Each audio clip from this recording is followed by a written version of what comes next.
moi je t'en supplie. Enfin ce bruit de ma vie qui s'achève là en eau. Alors je n'aurai plus de chance. Mais la triste cet amour pas mérité. J'irai twister le blues et puis le blues. Serrant dans mes bras l'autre fille de toi.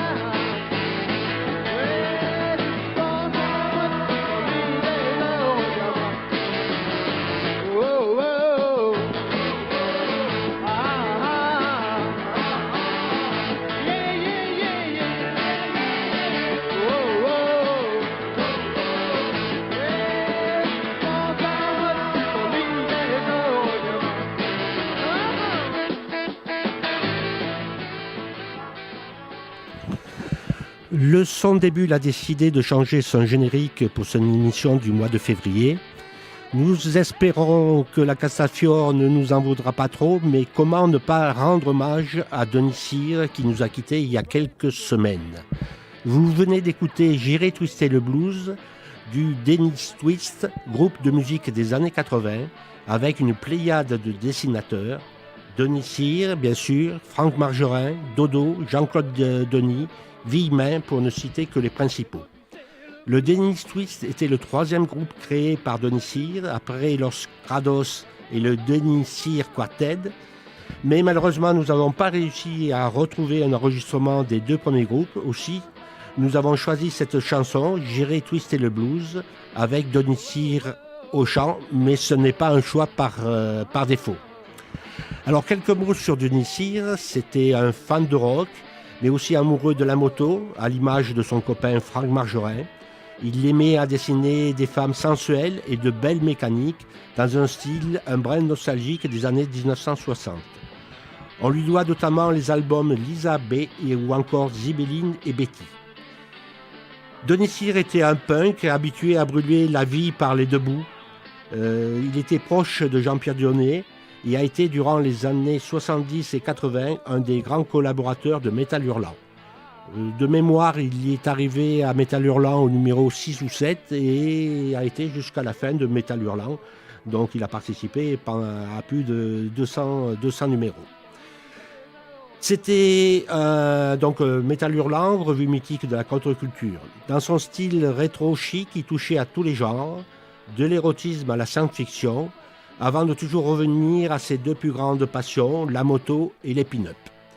Donc voilà, Denis Cyr est monté sur sa plus belle moto et est parti au paradis des dessinateurs pour rejoindre les pin-up qu'il dessinait avec un grand talent. Nous avions eu le plaisir de le voir à Villers-Nancy en 2015 avec toute l'équipe de Métal Hurlant. Et bon, il était là avec son talent et puis on voyait qu'il brûlait la vie des deux côtés. Ça a été son choix de vie.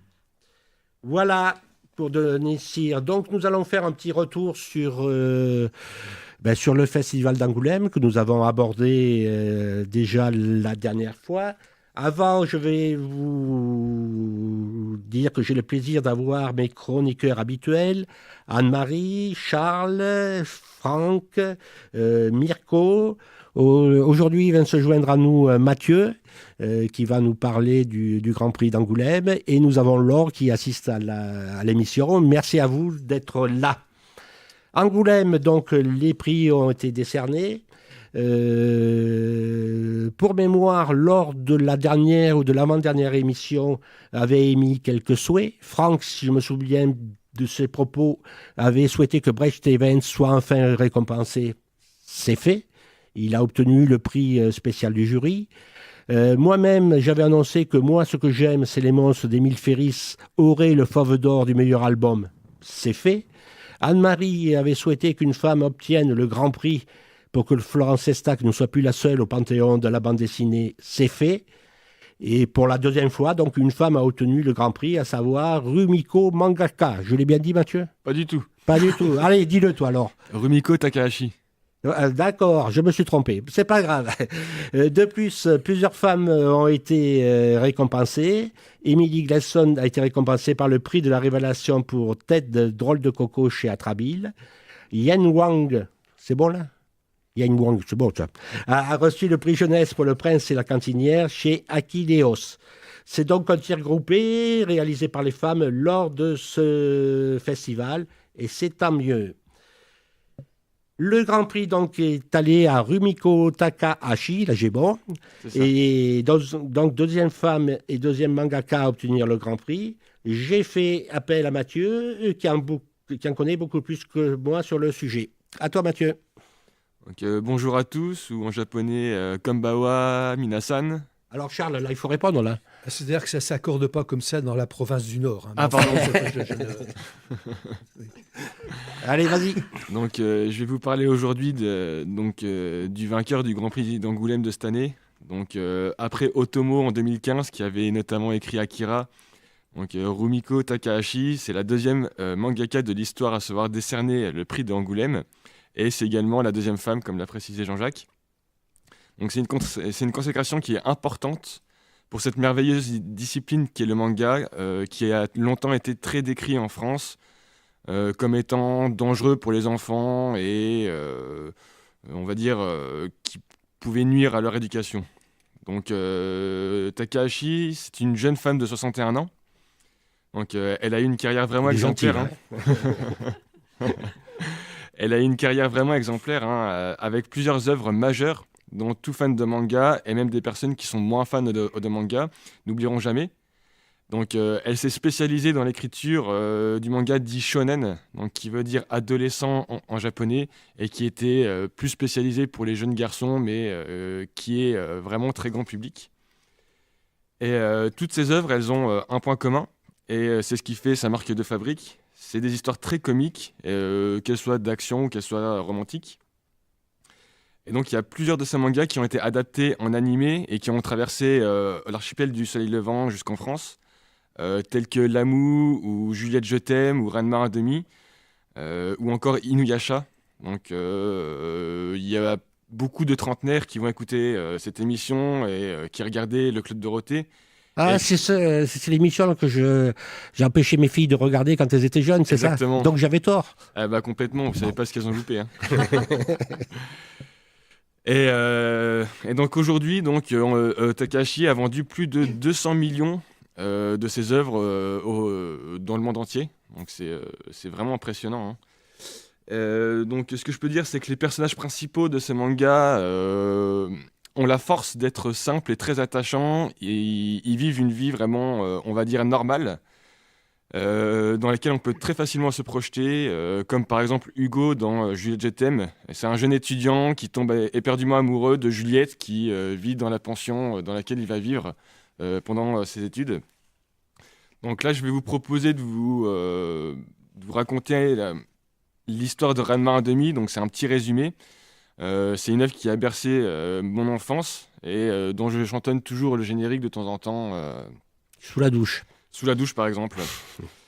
Donc, l'histoire commence en Chine et Ranma, donc le fils, et Genma, son papa, sont tous les deux experts en arts martiaux japonais et ils partent s'entraîner au pays des sources maléfiques. Donc, ils ne savent pas que dans ces sources, tout homme ou tout animal qui s'y baigne se transforme de manière définitive dans un animal, dans un être bizarre, et ne se retransforme dans sa forme originelle qu'en prenant de l'eau chaude. Donc ainsi, Ranma tombe dans la source de la jeune fille et devient donc une fille en prenant de l'eau froide sur la tête, et son papa se transforme en panda. Donc cela complique grandement la vie du jeune garçon, qui est très turbulent et qui rentre au Japon ensuite pour prendre la tête du dojo de du meilleur ami et de son père. Son père qui a 3 filles, et donc il va devoir choisir entre les 3 filles pour se fiancer et puis pour reprendre la tête haut du dojo. Et en parallèle, donc, il va arriver au collège tout près du dojo. Il va se faire plein d'amis et c'est à la fois comique, romantique et vraiment très rigolo. Donc, voilà, donc juste pour finir, je voulais afficher ma joie pour Rumiko Takahashi. Ce prix, donc, comme je l'ai dit au début, c'est un énorme tremplin pour tous les nouveaux mangas. Et c'est une chance de pouvoir promouvoir plein de nouvelles merveilles que vous pourrez trouver n'importe où, dans n'importe quelle librairie ou bibliothèque. Et oui, juste une dernière petite information, il y a un musée dédié au manga qui ouvrira ses portes d'ici 4 ou 5 ans à Mulhouse. Donc tenez-vous au courant. d'Alsace, je ne sais pas si le lieu est vraiment fixé, mais Alors de ce que j'ai lu, ça serait vraiment Ça serait Mulhouse. Bon, Après, d'accord. donc, c'est dans 4 ou 5 ans. Et donc, peut-être, d'après ce que j'ai lu, c'est un musée européen consacré au manga qui sera donc d'Alsace. ouais. Donc c'est un musée européen et a priori il est déjà adulé par le musée japonais qui se trouve à Kyoto. Et donc à suivre. Ok, alors pour tout vous dire, Mathieu va partir jeudi pour un tour du monde de 6 mois. Et donc, tu vas passer quoi, un mois au Japon? Un mois au Japon, ouais. Donc, tu vas nous revenir avec la valise pleine de mangas. Exactement. Et d'ici quelques mois, tu viens avec ton copain, comment il s'appelle, à tout manga, là. Nicolas. Avec Nicolas, vous venez nous faire une émission spéciale manga? Allez, pourquoi pas. Le rendez-vous est pris? Le rendez-vous est pris. Allez, merci Mathieu et bon voyage. Merci. Nous passons maintenant au Fauve d'or du meilleur album du Festival d'Angoulême. Donc c'est Moi ce que j'aime d'Émile Ferris. Moi ce que j'aime c'est les monstres est un impressionnant succès critique et public en France et aux États-Unis, encensé par des auteurs prestigieux comme Art Spiegelman. C'est un ouvrage monumental, là, peut-être Anne-Marie peut nous le montrer, en forme de journal intime tenu par une jeune fille fascinée par les créatures monstrueuses. C'est une ode magistrale à la différence et un plaidoyer en faveur du respect de l'autre. Alors, nous allons d'abord voir le parcours de l'auteur qui est quand même assez particulier. En 2002, Émile Ferris, qui est né en 1962 à Chicago, mère célibataire et illustratrice, gagne sa vie en dessinant des jouets et en participant à la production de films d'animation. Lors de la fête de son 40e anniversaire avec des amis, elle se fait piquer par un moustique et ne reprendra ses esprits que 3 semaines plus tard à l'hôpital. On lui a diagnostiqué une méningo-encéphalite. Elle est frappée par l'une des formes les plus graves du syndrome du Nil occidental. Donc il doit y avoir le syndrome du Nil oriental aussi, sans doute. Mais là, elle a été frappée du syndrome du Nil occidental. Les médecins lui annoncent qu'elle ne pourra sans doute plus jamais marcher. Pire encore, sa main droite, celle qui lui permet de dessiner, n'est plus capable de tenir un stylo. Alors qu'elle ne se voit plus aucun avenir, les femmes fortes qui l'entourent l'encouragent, la thérapeute en charge de sa rééducation, ses amis et sa fille, et Émile décide de se battre. Elle va jusqu'à scotcher sur sa main, un stylo sur sa main, et elle commence à dessiner comme ça, ce qui lui prend un temps fou. Mais à force de persévérance, elle s'améliore.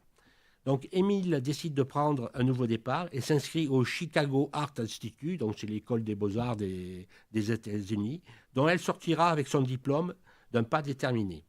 C'est à cette époque qu'elle commence l'écriture de son roman graphique. Elle mettra 6 ans à le réaliser. C'est une œuvre de 800 pages, donc là pour l'instant on n'a que le premier tome qui fait 470 pages à peu près. Le deuxième tome devrait sortir en 2019. Elle présente son ouvrage à des différentes maisons d'édition. Elle a eu 48 refus. Et donc 47 refus. La 48e maison d'édition, c'est un éditeur indépendant, Fantagraphics. C'est, disons, on va dire le similaire de l'association en France qui décide de le prendre. Et depuis, ça fait un carton. On va de réédition en réédition. 3 prix Eisner, dont les plus importants. Donc ça fait vraiment un tabac. Et même en France, depuis que ce livre est arrivé, ça fait tout le monde le reconnaît comme une œuvre magistrale. Je vais passer maintenant la parole à Anne-Marie qui va nous parler du contenu du livre. Alors oui, en effet, donc c'est un livre quand même très particulier. C'est un énorme format pour ce roman graphique. C'est du lourd, tant dans les dimensions, dans le remplissage des cases et hors cases, les coups de crayon qui envahissent tout l'espace, que le contenu. Bref, un monument. C'est un pavé de grande taille. Le dessin d'Émile Ferris envahit tout l'espace disponible. Il n'y a pas de marge. Elle peut dessiner ou écrire dans tous les sens. Le lecteur doit se contorsionner pour lire. Tous les espaces sont utilisés jusqu'à l'intérieur de la couverture. Elle utilise comme support une sorte de cahier à spirale. Et on imagine l'enfant à l'école qui s'ennuie et qui dessine.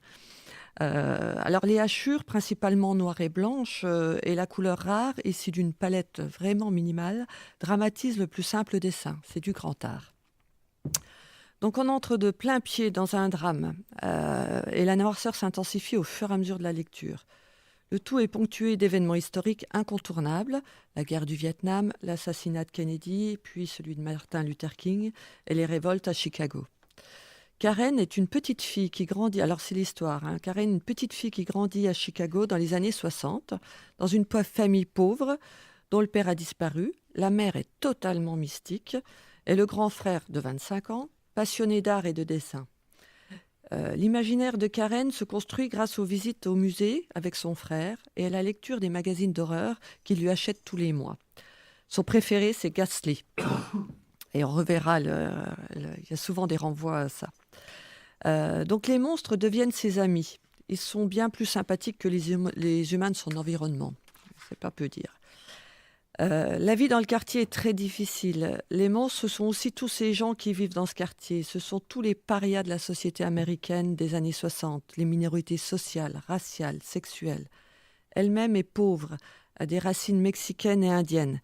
Et elle est à la recherche de son identité sexuelle quand elle se questionne sur son amour pour son amie Missy. Et puis, il y a le suicide d'Anka, la voisine juive du dessus. Alors ça, c'est un moment très important quand même. Il y a quelques bribes de conversation d'adultes qui sont attrapés au vol. Et là, tout de suite, l'insuspicion s'installe. Ce n'est peut-être pas un suicide, mais un meurtre. Et Karen décide d'enquêter. Elle enfile un impair et met un chapeau. Elle se transforme en détective.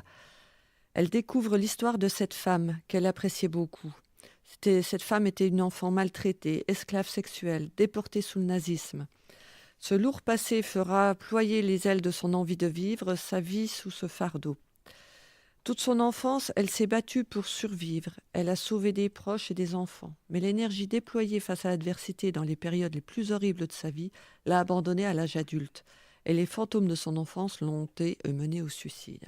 Donc c'est quand même cette histoire d'Anka qui pèse aussi sur cette petite fille-là qui cherche à comprendre pourquoi cette dame si gentille a décidé de se suicider. Puis en fait, elle est persuadée qu'elle ne s'est pas suicidée parce qu'il y a quand même tout un suspense où le suicide s'est passé de façon tellement bizarre que c'est pas vraiment un suicide. Ouais, mais on n'a pas trop la réponse. On n'a pas la réponse. Oui. Peut-être qu'on l'aura au deuxième. Peut-être. Parce que bon, je pense que c'est pas fini. Donc certaines critiques reprochent à Émile Ferris l'absence d'organisation et l'absence de plan pour ce premier roman graphique. C'est vrai qu'il y a on passe un peu de situations à d'autres. Ça peut paraître un peu mêlé. Plus comme le dessin est très fourni et pas séquencé, mais elle a juste organisé des séquences en chapitrant avec des couvertures de la revue Ghastly. Donc il faut comprendre que quand on a un gros dessin qui représente cette couverture de Ghastly, c'est la séquence chapitre. Et ça, on ne le comprend pas forcément tout de suite. Oui, c'est vrai. Pour vraiment rentrer dans cette œuvre, il faut le lire 2 fois, quoi. Ouais. La première fois, on ne voit pas tout. Hein. Et moi, ça m'a donné l'impression qu'une page vide lui fait un peu peur, quoi. Tellement elle a besoin de remplir tout l'espace. Alors, pour revenir quand même à l'enfant du héroïne de cette BD, elle est fascinée par les œuvres d'art qu'elle découvre au musée. Elle entre dans les tableaux. Alors là, les dessins nous montrent vraiment bien la démarche de cet enfant-là, où elle entre dans les tableaux et elle les interprète d'une façon très personnelle.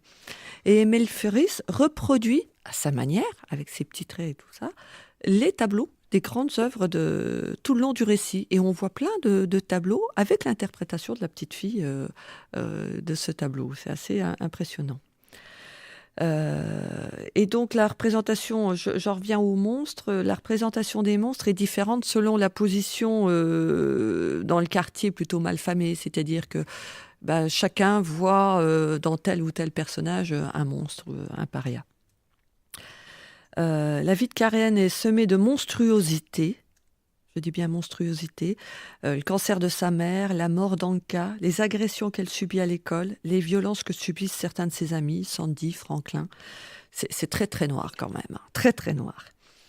Et pourtant, ce livre est doux au toucher. Alors là, c'est bien qu'on ait la vidéo, c'est très très doux. Parce qu'en fait, la couverture est protégée par un pelliculage soft touch, donc un film appelé peau de pêche. Et c'est vrai que quand on le touche, on a une sensation particulière. Alors autant on a une sensation pesante quand on porte le livre et quand on le lit, il faudrait pouvoir le poser. Moi, à la fin, je finissais sur une table ou un pupitre. Autant quand on touche la couverture, il y a une sensation très douce. Alors peut-être qu'elle a choisi ce format-là pour adoucir le contenu parce on a juste effleuré là je vous ai effleuré quelques idées, mais vraiment tout au long il y a énormément de choses sur la vie dans ce quartier et cette vie de petite fille pauvre, malmenée à l'école, malmenée partout, les religieux qui sont horribles. Donc voilà, c'est bien un roman graphique, il y a autant à voir, à lire. Et il y a autant aussi en charge émotionnelle. Donc c'est à lire, à prendre le temps, parce que moi d'habitude je lis très vite et là j'ai mis du temps. Oui, voilà. Anne-Marie lit 2 fois plus vite que moi, donc je la soupçonne de lire qu'une page sur 2. Mais bon, elle dit que non. Merci donc pour la présentation de cette œuvre vraiment très magistrale. Nous allons maintenant passer au prix de la BD alternative. Franck, je crois que ce coup-ci, pour la trouver, il fallait qu'on traverse la Méditerranée. Oui, complètement. On part au Liban, donc avec la revue du collectif Samandal, donc la 5e en format annuel. Je trouve que ce prix de la BD alternative, justement, est assez intéressante parce qu'elle montre tout un panorama de la bande dessinée qui est en train d'exploser, dont on n'a pas trop encore l'œil dessus, donc en France. Donc c'est bien que ça arrive en fait à Angoulême et que Angoulême mette un peu l'œil dessus. Donc je pense à toute la scène arabe en fait. Donc on sait qu'au Maroc, la bande dessinée est en train d'exploser, en Tunisie aussi, en Algérie un peu moins, et de l'autre côté aussi, en Palestine, Israël, il y a toute une scène qui existe déjà. Si je peux me permettre, dans les cahiers de la bande dessinée, il y avait un très bon article sur la bande dessinée arabe. Oui, voilà. Il y a quelques mois là. Et qui est en train d'arriver. Et donc là, c'est un collectif libanais. Donc issu des écoles d'art au Liban, donc il fonctionne beaucoup à la française en fait. On sait l'influence de la France aussi sur le Liban dans l'histoire. À savoir que là-bas, ils parlent du coup 3 langues, l'anglais, le français, l'arabe. Et donc la revue est conçue comme telle. Donc c'est une revue vraiment dans la lignée de Loubapo. D'ailleurs, pour ce tome-là, ils ont invité l'auteur Alex Baladi, dont j'avais déjà parlé pour la série de bande dessinée d'Écrit Ravage. Donc c'est lui qui est à la tête de la revue et qui dirige la revue pour ce numéro-là. Et donc il a invité Adeline Rosenstein, qui était la scénariste de d'Écrit Ravage, entre autres, et Samir Youssef et Abir Ghasmi, donc qui sont les Libanais qui se joignent à lui, du coup, qui sont les 4 scénaristes principaux de ce numéro-là. Après, ils ont invité chacun 4 auteurs à dessiner, du coup, le scénario qu'ils ont fait. Alors, une fois en anglais, une fois en français, une fois en arabe et une fois en version muette. Donc on est dans de Loubapo avec encore en plus la contrainte de la langue qui donne encore quelque chose aussi. Donc il y a le sens de lecture aussi, puisque l'arabe ne se lit pas dans le même sens que le français ou l'anglais. Donc il y a tout ce jeu-là et du coup c'est très très poussé et c'est très intéressant. C'est très intéressant pour ça et c'est bien aussi qu'il y ait ces collectifs qui se joignent aussi aux collectifs européens. On sait que par exemple ce collectif-là a eu aussi quelques soucis chez eux au niveau de la censure, comme ça peut arriver des fois dans ces pays-là. Ils l'ont eu quand ils ont travaillé avec les Belges de l'employé du mois et ils ont été poursuivis sur des incitations anti-catholique en fait au Liban. Enfin voilà, il y a encore des choses sur lesquelles on peut pas traiter de tout et n'importe quoi là-bas, mais bon, après ils ont été acquittés au final, mais ça a été difficile pour eux, donc c'est bien qu'ils aient un prix et que voilà soit remis aujourd'hui. Très bien, merci Franck. Le Grand Prix du jury a été décerné à Rigole de Brecht Events. Vous nous avez parlé de ce livre, mais profite de ce Grand Prix du jury pour y revenir. Oui, alors un prix spécial du jury. Alors c'est très bien. Après Brecht Events, c'est toujours un peu particulier.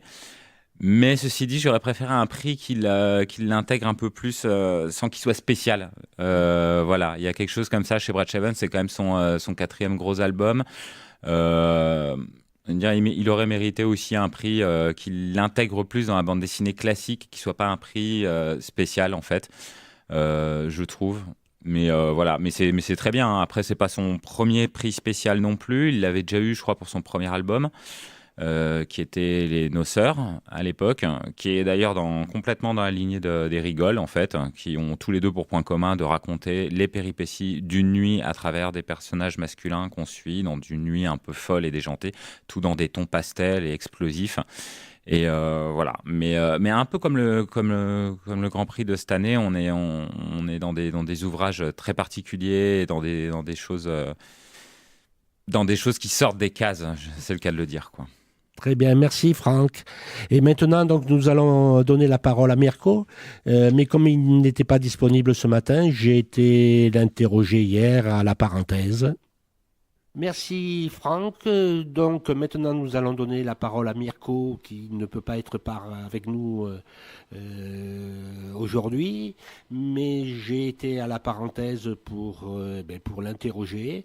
Et la première chose dont il veut nous parler, c'est d'un livre qui a obtenu le prix des libraires. À toi Mirko. Oui, donc bonjour à tous. Moi je vais parler de Il faut flinguer Ramirez de Nicolas Pétrimo, sorti aux éditions Glénat, qui a reçu cette année le prix des libraires de bande dessinée. C'est un prix qui existe depuis longtemps, et depuis 2 ans, on fait la remise du prix pendant le festival d'Angoulême. L'année dernière, c'était Ces jours qui disparaissent. Cette année, c'est Il faut flinguer Ramirez. Ramirez, c'est qui ? Ramirez, c'est une légende. C'est une légende dans le cartel mexicain. Ramirez serait le plus implacable tueur, assassin en service. Et un jour, un homme pense reconnaître Ramirez dans la rue, et que Ramirez se servirait comme planque un boulot comme réparateur d'aspirateur. Ah, bien joué ça, voilà. Bien joué ça. Donc, sous couvert de ce réparateur de génie, d'aspirateur de génie, va démarrer un polar survitaminé. Mais là, moi j'ai une question là. Ramirez, est-ce qu'il existe ou pas ? Alors, C'est la question. C'est la question. Est-ce que Ramirez existe ? Est-il une vraie légende ? Est-il un vrai homme ? Alors, très vite, on sait que oui, il existe, que c'est un assassin, puisque l'un des hommes qui le pourchasse a déjà affronté Ramirez, il en a perdu un œil. Ah. Donc il n'est pas content, il veut se venger. Il veut se venger. Ça va être une série en plusieurs volumes. Le deuxième acte qu'on attend paraîtra normalement en 2020. Ce qui fait son charme, c'est comme un bon film d'action des années 90. Moi, je pense au Dernier Samaritain, le film avec Bruce Willis.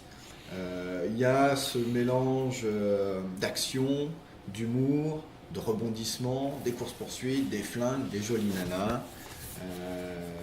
Et le mystère reste entier pour savoir est-ce que ce réparateur d'aspirateur est-il vraiment Ramirez ou pas ? C'est très coloré. Ouais. Il y a une belle colorisation très chaleureuse. Ouais. On pense au cinéma d'action américain. Tout J'ai à pas fait. envie de dire Tarantino, ça serait trop facile. C'est plus que ça. Plus que Tarantino, ça. Donc voilà. Très bien. Donc, il ne vous aura pas échappé qu'aujourd'hui, c'est le 14 février. Et le 14 février, c'est la fête de tous les amoureux. C'est la fête de la Saint-Valentin. Donc, nous avons essayé de trouver des chroniqueurs qui veuillent bien s'attaquer à ce sujet. Donc, on aura dans un premier temps Mirko, et après, on aura Anne-Marie et Jean-Jacques qui vont donc nous parler un petit peu de la Saint-Valentin, de l'amour ou d'un sujet qui s'y rapporte de près ou de loin. À toi, Mirko. Eh bien moi, pour la Saint-Valentin, j'ai envie de parler d'une bande dessinée qui s'appelle Idéal Standard d'Aude Picot. Alors pourquoi je parle de cette bande dessinée ? Déjà, parce que je suis amoureux du dessin d'Aude Picot, que je trouve formidable. Tous ses livres, je les ai tous aimés. Elle a un dessin rond, féminin, léger, et en même temps, elle est capable d'exprimer des choses très graves. Et pourquoi cette bande dessinée Idéal Standard ? parce que ça va raconter l'histoire de Claire. Claire, elle est infirmière en néonate, célibataire, trentenaire, et pourtant elle se pose la question, elle vieillit, elle voit toutes ses copines commencer à avoir des vies de famille, et elle se dit mince, le temps passe et moi aussi, il faudrait peut-être que je me trouve à me caser. Donc on se marie parce que les copines se marient, quoi. Pas forcément, justement, et là c'est là où prend sens au titre, idéal standard, elle cherche un idéal de vie, alors peut-être qu'il faut le standardiser, et elle va se maquer, elle va se retrouver avec un homme, tout se passe bien, mais peut-être que pas tant que ça. Est-ce que le bonheur est vraiment dans un cadre très conventionné ou pas, ou est-ce qu'il faut rester seul, plutôt être seul que mal accompagné, c'est un peu la question que pose cette bande dessinée, pleine d'humour, de sensibilité, avec un romantisme, mais pas gnangnan ou mièvre. Non, c'est vraiment une chronique de jeunes femmes modernes que je trouve vraiment formidable. Il y a des petites scénettes qui m'ont beaucoup ému, notamment en néonate ou des choses qui m'ont fait rire. Enfin, c'est vraiment un très très bel album qui n'est pas tout jeune, il a déjà 2 ans, 3 ans, mais c'est quelque chose que j'aime beaucoup conseiller. Très bien Mirko, on te remercie. Merci à vous. Voilà, donc toujours sur le thème de la Saint-Valentin, puisque nous sommes le 14 février. Donc Anne-Marie nous a choisi un livre de Fab Caro, Moins qu'hier, plus que demain. Je dirais que là, c'est un peu la Saint-Valentin à l'envers, quoi. Il y a un moment où ça se gâte un petit peu. C'est des petites scènes du quotidien. Alors, un petit mot sur Fab Caro, qui est né en 1976, qui poursuit depuis une dizaine d'années son exploration de la bande dessinée d'humeur entre expérimentation autobiographique et absurde. Donc il est seul ou des fois il est scénariste pour d'autres dessinateurs. Il travaille pour des maisons indépendantes dont notamment, je ne vais pas me tromper, Franck, surveille-moi, c'est 6 pieds sous terre, je ne me trompe pas. Il a beaucoup publié voilà, 6 pieds sous terre. C'est 6 pieds sous terre, où il fait également des albums plus grand public. Il a collaboré à différents magazines, L'Écho des Savanes, Psychopathe, Fluide Glacial, Jade, la revue dessinée. Donc, Moins qu'hier, plus que demain, c'est des petites scénettes de la vie quotidienne, on va dire, d'une page. Donc, on va essayer avec Anne-Marie de vous en lire 2 ou 3. Eh bien, c'est moi qui commence. Alors, première scénette. Il est délicieux ton café, ma chérie. Quel bonheur de le boire face à toi au petit matin. J'aime tant ton visage au réveil, pas coiffé et pas maquillé. C'est merveilleux. Bernard, en fait, t'es chiant. T'es toujours positif. T'es toujours content de tout. En fait, je réalise que je m'emmerde avec toi. Tu vois, ça j'adore chez nous. Le fait qu'on se dise tout. Je trouve ça formidable. Deuxième petite scénette. Et avec Philippe, ça va ? Oh oui, super, j'ai enfin trouvé quelqu'un d'enveloppant, de rassurant. On partage beaucoup de choses.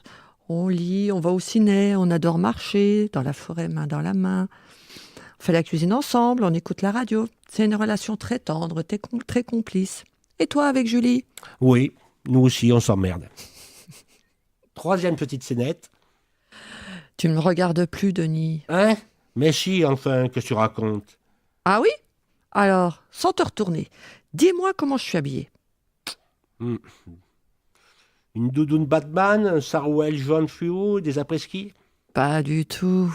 Oh, j'ai pas de peau. Donc voilà. tout est sur ce ton-là dans cette BD, c'est très très très drôle.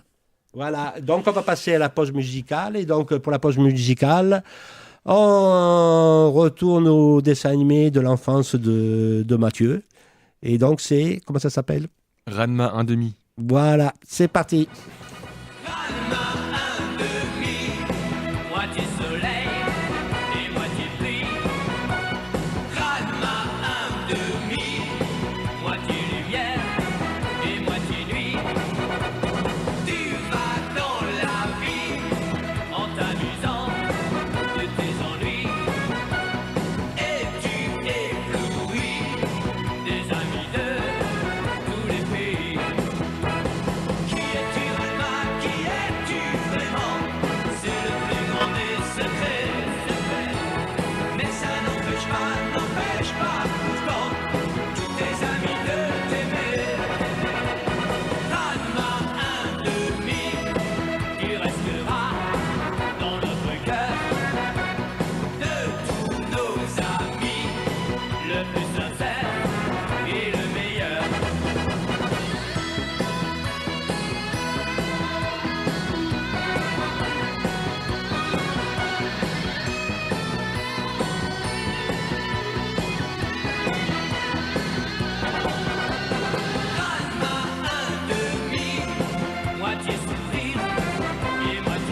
Et voilà, après cette pause musicale, nous allons continuer avec le vénérable Charles. Charles, j'ai un petit souci, je ne me souviens plus très bien des noms des pieds nickelés. Est-ce que tu peux m'aider? Tu seras à l'amende. Alors, avant que je te parle des pieds nickelés, parce que là, c'est un sujet, donc c'est l'histoire de la bande dessinée. Là, on va revenir alors carrément à la fin du 19e siècle. Et il y a des Juifs qui émigrent en France, c'est les frères Offenstadt. Donc, c'est Nathan, Maurice, Charles et Georges qui arrivent en France et qui vont monter une maison d'édition qui est spécialisée dans les romans de gare et un peu les récits grivois. Alors, ça s'appelle, au début, La Revue Illustrée, puis La Vie en culotte rouge, parce que, les militaires, on se souvient, ils avaient des culottes rouges. Donc, on voit à peu près le public qui vise. Donc, c'est du comique troupier, aigriard, etc., qui, rapidement, attire les foudres de la censure, parce que les Offenstadt cumulent 3 tares quand même. Ils publient des récits grivois. À l'époque, ça se fait pas trop. Ils sont allemands d'origine, donc on est en 1900. Oui. Et surtout, ils sont juifs. Et c'est l'affaire Dreyfus. Alors donc malgré tout, ils persistent et signent, et ils vont continuer à faire des publications, malgré les pères la pudeur qui leur tombe dessus allègrement. Et en 1908, ils ont une idée géniale. Ils vont créer un journal pour la jeunesse, un journal qui va faire parler lui dans l'histoire de la bande dessinée. Ils vont créer le journal L'Épatant. Et dans L'Épatant, on voit apparaître 3 affreux Jojo, les pieds nickelés. Donc, tu ne sais pas leur nom, mais franchement, là, ça m'anéantit. Mais si tu veux, contrairement à tous les petits journaux qu'ils faisaient avant, L'Épatant va connaître un succès extraordinaire. Alors, pourquoi ? Parce que dedans, il y a c'est l'histoire de 3 petits malfrats qui sont créés par un dessinateur. C'est Louis Forton, un gars qui est né en 1879, mais qui est un dessinateur vraiment dilettante. Alors, il n'y a pas plus dilettante. C'est-à-dire que, déjà, il a un dessin un peu maladroit, je vais en reparler, mais surtout, il passe beaucoup plus de temps au bistrot et sur les champs de course que sur la table à dessin. La preuve, c'est qu'il ne fait que les crayonnés de ses histoires et il confie à la secrétaire le soin de faire la délicate opération de l'ancrage. Alors, tu vois, c'est un peu les débuts aussi des femmes qui ancrent, parce que quand même dans l'histoire de la BD, c'est souvent réservé aux femmes. Les dessins de Louis Forton ne devaient pas être très, très appuyés quand même.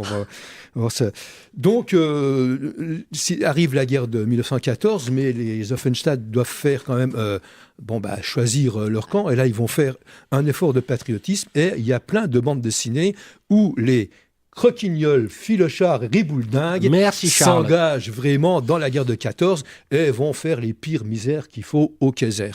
En gros, les scénarios des pieds nickelés, ça commence toujours, ils s'évadent de tôle, ou en gros un truc comme ça, et l'album fini, ils retournent en tôle.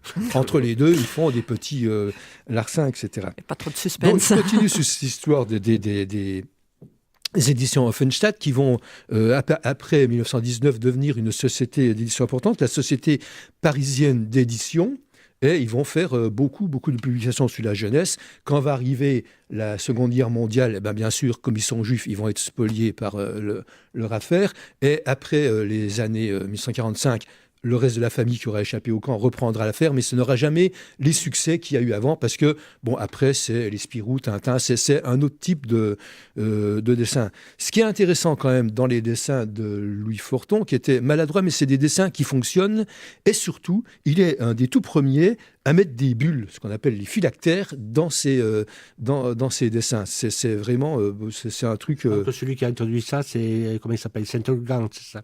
Oui, voilà. c'était tout. Si tu vois, avant, c'était les journaux par la jeunesse, on les trouve, tu as une suite de petits carrés, des fois il y en a beaucoup, et puis en dessous du texte, c'est les héritiers des images d'Épinal. Alors, donc, les pieds nickelés, je vous dis, c'est dessiné par ce Louis Forton. Il y aura, ça fait maintenant plus de 100 ans de pieds nickelés, donc il y a eu un paquet de dessinateurs quand même qui sont intéressés au sujet. Alors, attends, j'essaye de m'y retrouver dans mes fiches. Oui, merci Jean-Jacques. Il y a des dessinateurs qui sont intéressés aux pieds nickelés. Il y a, après la mort de Forton, qui arrive en 1934, il y a Aristide Perret, je ne connais pas, Georges Bader, mais surtout, un très grand dessinateur, René Pellos, qui lui va dessiner les pieds nickelés de 1948 à 1981. Pour ceux qui s'intéressent au dessin, René Pellos, c'est vraiment un très grand qui a été aussi prix d'Angoulême. C'est, moi qui fais du vélo, René Pellos, c'était le dessinateur de Miroir Sprint, Miroir du cycliste. Il suivait le Tour de France et il faisait les caricatures de Bahamontes et tout ça. Bon, c'était, on attendait ça. Il faisait des visages aux montagnes, aux arbres et tout. Alors pour les petits jeunes, Bahamontes, c'était un grimpeur espagnol. Ah oui, excusez-moi, je vous parle du siècle dernier, comme si c'était la semaine dernière. Bon, enfin, bon, voilà, c'était... Mais bon, dans les années 50, il n'y avait pas la télévision comme... on attendait Miroir Sprint pour voir les caricatures de René Pellos. Donc, tous, ceux de ma génération ont connu les albums. Alors, c'était les beaux albums de la jeunesse joyeuse. C'est des descendants de la Société parisienne d'édition des Offenset qui ont publié au moins une centaine d'albums des pieds nickelés dessinés par René Pellos jusque dans les années 80. Ce que je peux dire aussi, c'est pourquoi je voulais faire cette rubrique, c'est parce que en ce moment, les éditions Hachette ressortent sous forme collector toutes les éditions des pieds nickelés. Alors, c'est en cartonné avec le don toilé. Bon, moi, j'avais acheté les premiers qui étaient prix d'appel, c'est aux alentours de 2 €. Puis après, chaque semaine, ça monte. Donc, ils en sortent deux. Donc, avec ta retraite, maintenant, tu ne peux plus te le payer, voilà, c'est je ça? pourrais m'acheter un par an, quoi. Voilà. Bon, donc, ils en sortent 2 par mois. Alors, ils essayent de sortir un peu tous les aspects. Ils ont sorti les Louis Forton, quelques-uns du Pellos, etc. Je ne sais pas s'ils sortiront des dessinateurs aussi. Pierre Lacroix, qui dessinait Bibi Fricotin. Je vais vous en parler un petit peu quand même après. Donc, il y a pas mal de dessinateurs. Mais je voudrais aussi, il y a un personnage intéressant dans la bande dessinée, c'était un des scénaristes des Pieds Nickelés. Alors les Pieds Nickelés, vous savez que c'est des histoires de petits malfrats, des petits larcins, etc. Et souvent, les scénarios sont signés Roland de Montaubert.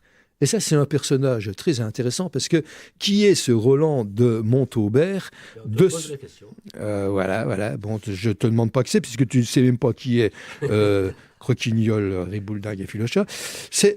De son vrai nom, Roland de Montaubert s'appelle Pierre Collin et il est juge de paix à Versailles.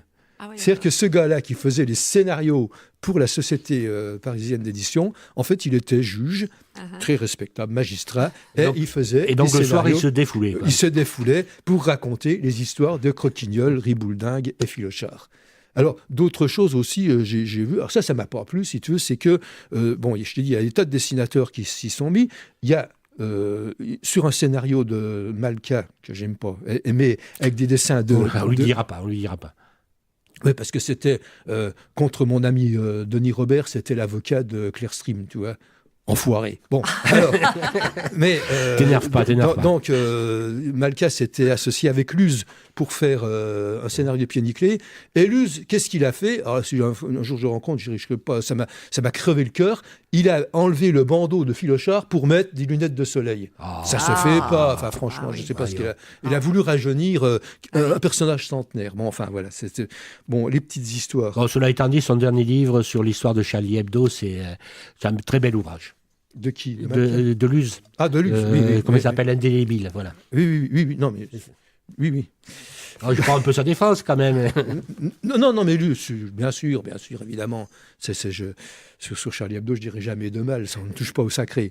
Bon, alors, j'ai encore du temps, là, parce que je vois que Bon, les Pieds Nickelés, ils ont aussi inspiré pas mal de metteurs en scène. Alors j'ai regardé quand même un peu sur YouTube, mais franchement, ça m'a pas convaincu. Alors qu'est-ce qu'il y a comme film? Il y a 2 films de Marcel Abouker, faits en 1947. Alors, Les Pieds Nickelés et Le Trésor des Pieds Nickelés, avec on retrouve Maurice Baquet, Robert Derry et Rélis. Bon, franchement, pas terrible. Et puis un de 1964, Les Pieds Nickelés de Jean-Claude Chamblon, avec Charles Denner, Michel Galabru, Jean Rochefort. Pareil, c'est pas un film qui a laissé une trace dans l'histoire. Alors, quelques mots aussi, si tu veux, sur Bien sûr, j'ai un vrai bordel là. Sur Bibi Fricotin, parce que Bibi Fricotin, c'est aussi un personnage qui a été créé par Louis Forton pour, pareil, les éditions Offenstadt. Bon, ça, c'était dans les années 20. Alors, le Bibi Fricotin en question, c'est pas un malfrat comme les pieds nickelés, mais c'est un personnage, un débrouillard un peu, qui a eu vraiment, vraiment beaucoup, beaucoup de succès avant-guerre, à tel point que il a été même cité par Mitterrand lorsqu'il avait été à Angoulême, mais Jean-Paul nous avait rappelé l'anecdote, c'est que Mitterrand confondait Bibi Fricotin et Chiri-Bibi, tu vois, donc... ouais, mais enfin, alors c'est pareil, bon, les histoires de Bibi Fricotin ont été reprises par une foule de dessinateurs, notamment par Pierre Lacroix, et un autre qui s'appelait Jacques Arbeau, qui a été connu pour avoir dessiné les aventures de Lily, c'est aussi des aventures des bandes dessinées des années 50. Voilà, en gros. Alors, encore plein de choses à dire. Si tu veux, pour les collectionneurs, on peut trouver des journaux Les Patents. Ils ne sont pas très chers. Hein. Les plus chers que j'ai trouvés, c'était à 50 €. On peut en avoir à partir de 5 € parce qu'il y a en avoir pas mal. Même avec une petite retraite, on peut s'acheter Voilà. ça, alors. Voilà. C'est pas des cotes extraordinaires. Et puis surtout, il y a beaucoup, beaucoup de rééditions. Il y a même des grandes maisons d'édition. J'ai vu que les Delcourt et les Glénat se sont fendus aussi des séries de pieds nickelés et de Bibi Fricotin. Merci. Voilà. Ça va, j'ai Merci respecté Charles, mon très temps. bien, tout va très bien Charles. Très bien. Nous allons terminer par deux petites expositions qui se déroulent et qui vont se dérouler sur l'agglomération nancéenne. La première, c'est une exposition qui se déroule à la médiathèque de Lac-Chou, donc elle a lieu jusqu'au 23 février. Le titre, c'est Jaillet, je l'ai perdu. Il n'y a pas que moi qui fais la Voilà, merde dans les les Targets papiers, c'est portrait pas- croisé. Ouais. Et donc, c'est Gérald Krebs qui a fait ça. Il y a 90 ans, la bande dessinée s'emparait de Tarzan, héros improbable, né de l'imagination d'Edgar Rice Burroughs. À cette occasion, donc, la bibliothèque de Lac-Chou propose une exposition faisant coexister un échantillon de bande dessinée consacré à ce roi de la jungle. Il y a ces nombreux rivaux masculins ou féminins, donc on trouve des journaux comme Hakim, Zambla, et puis j'en oublie d'autres. Et à chaque fois, c'est confronté à quelques transpositions animalières qui servaient lors de cérémonies masquées de quelques-unes des sociétés traditionnelles d'Afrique noire. Donc à chaque fois, on a la bande dessinée, et à côté, on a des objets africains. C'est très bien fait. Donc vous allez à la médiathèque de Lac-Chou jusqu'au 23 février et vous verrez ça avec grand plaisir.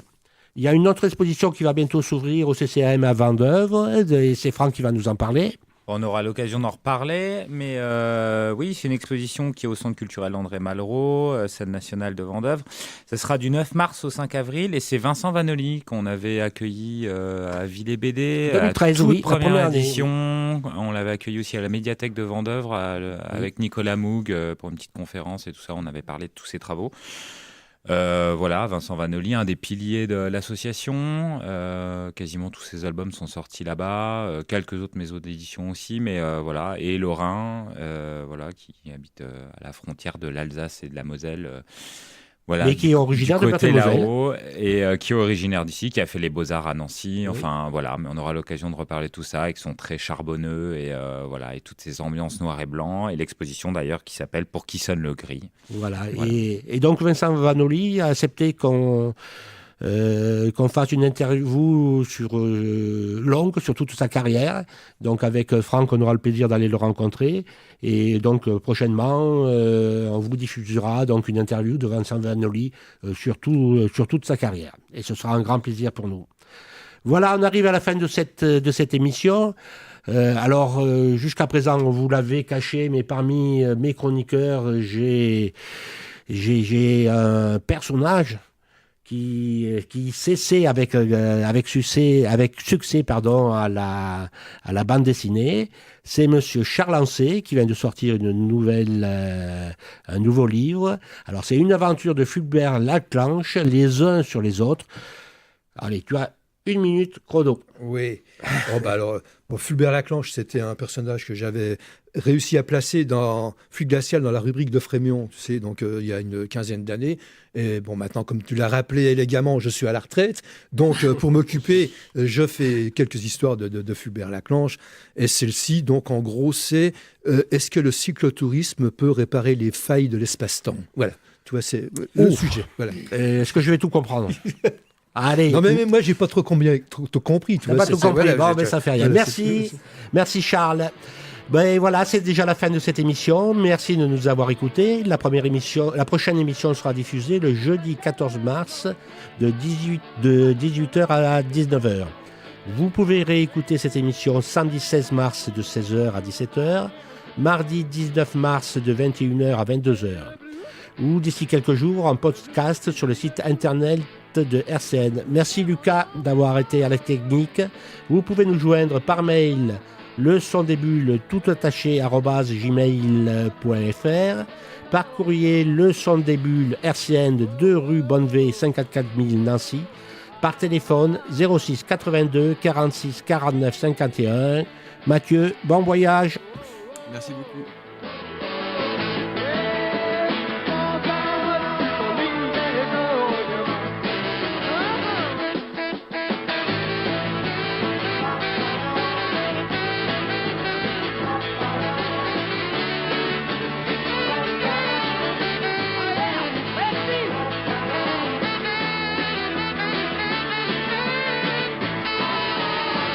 Pourquoi es-tu donc parti avec